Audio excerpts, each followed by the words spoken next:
दोस्तों, जरा सोचिए, अगर मैं आपसे कहूं कि समुद्र की गहराइयों में आज भी एक ऐसा नगर छुपा हुआ है जिसके महल हीरे, सोने और अनमोल रत्नों से बने थे, जहां 9 लाख से भी अधिक महल खड़े थे और जिसकी सड़कों पर मोर नाचते थे, फूलों की खुशबू फैली रहती थी और बीचों बीच खड़ा था एक ऐसा दिव्य महल जिसे देखकर लगता था मानो स्वयं स्वर्ग पृथ्वी पर उतर आया हो।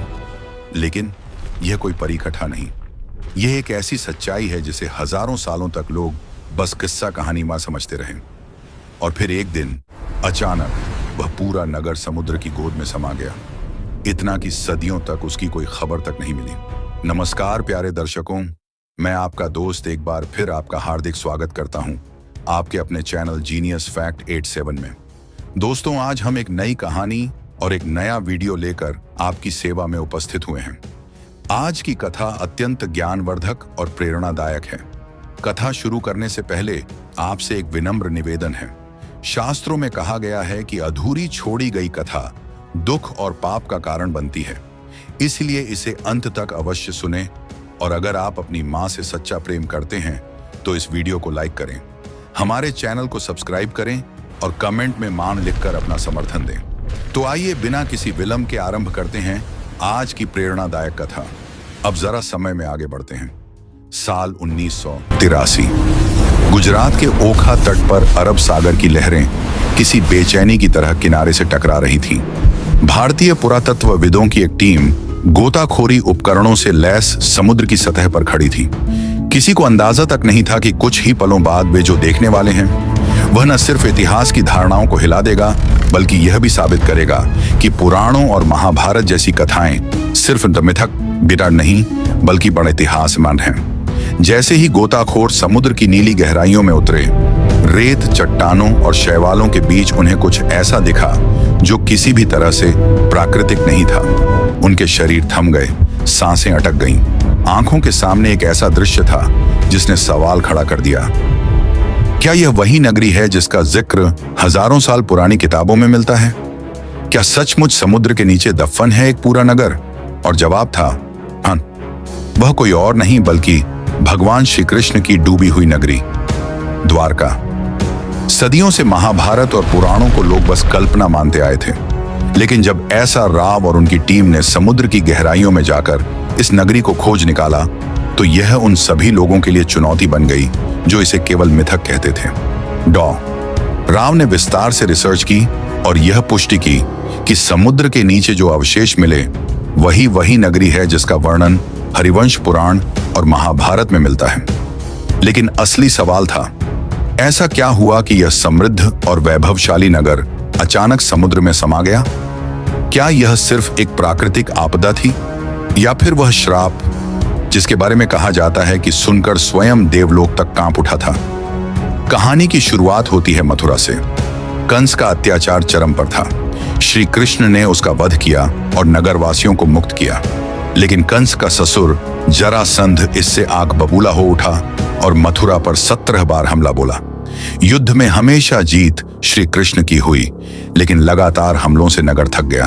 तब श्री कृष्ण ने निर्णय लिया मथुरा छोड़कर एक नई नगरी बसाने का। वह समुद्र तट पर गए और वरुण देव से प्रार्थना की, हे वरुण देव, मेरी प्रजा को शांति और सुरक्षा चाहिए, मुझे समुद्र की गोद से भूमि प्रदान करो।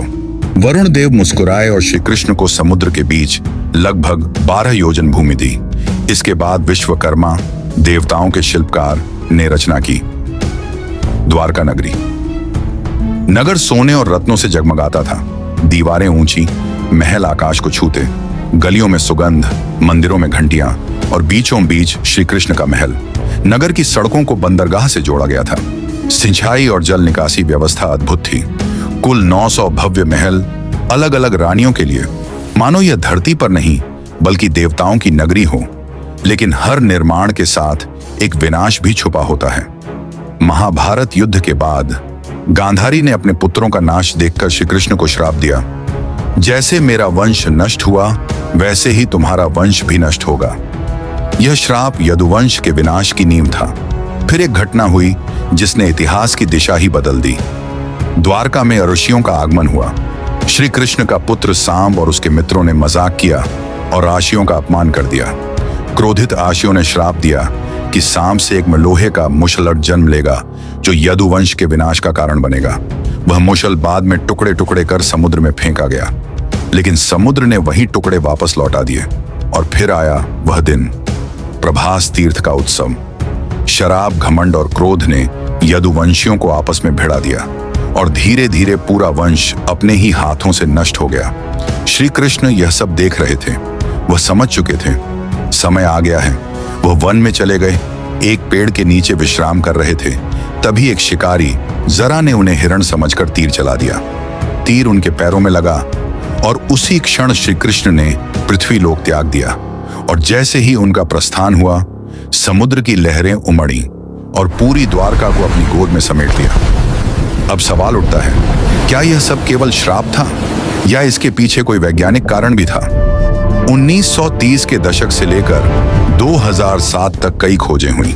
गोताखोरों ने समुद्र के तल में विशाल दीवारें, खंभे, मंदिरों की नींव, प्राचीन लंगर और सील्स खोजी। कार्बन डेटिंग ने चौंका दिया। कुछ वस्तुएं 5000 साल पुरानी थीं, तो कुछ 9000 साल तक। वैज्ञानिकों ने पाया कि 5000 ईसा पूर्व समुद्र का स्तर अचानक बढ़ा। अरब सागर में सुनामी जैसी हलचलें हुई, यानी यह एक वैज्ञानिक आपदा भी थी। फिर आया साल 2024। भारत सरकार ने इस रहस्य को दुनिया के सामने लाने का निर्णय लिया। 25 फरवरी को प्रधानमंत्री नरेंद्र मोदी स्वयं पंचकुई बीच पर गए। नौसेना और वैज्ञानिकों के साथ समुद्र की गहराइयों में उतरे और वहां देखा मंदिरों की नींव, पत्थर के स्तंभ, प्राचीन लंगर। मोदी जी ने समुद्र की गोद में मोर पंख अर्पित किया श्री कृष्ण की स्मृति में, और उसी दिन पूरी दुनिया ने स्वीकार किया, द्वारका कोई मिथक नहीं, एक सच्चाई है। आज द्वारका दो हिस्सों में है, एक जो भूमि पर है जहां लाखों श्रद्धालु द्वारिकाधीश के दर्शन को आते हैं, और दूसरी जो समुद्र की गहराइयों में है, the lost city of Krishna. मित्रों, द्वारका की कहानी सिर्फ एक शहर की कहानी नहीं है, यह आस्था और विज्ञान दोनों की कहानी है।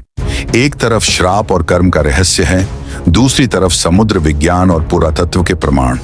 और शायद जब अगली बार आप समुद्र की लहरों को सुने तो किसी गहराई से आपको बांसुरी की धीमी धुन सुनाई दे, क्योंकि द्वारकाधीश आज भी पुकार रहे हैं, अपने नगर से, अपने सत्य से।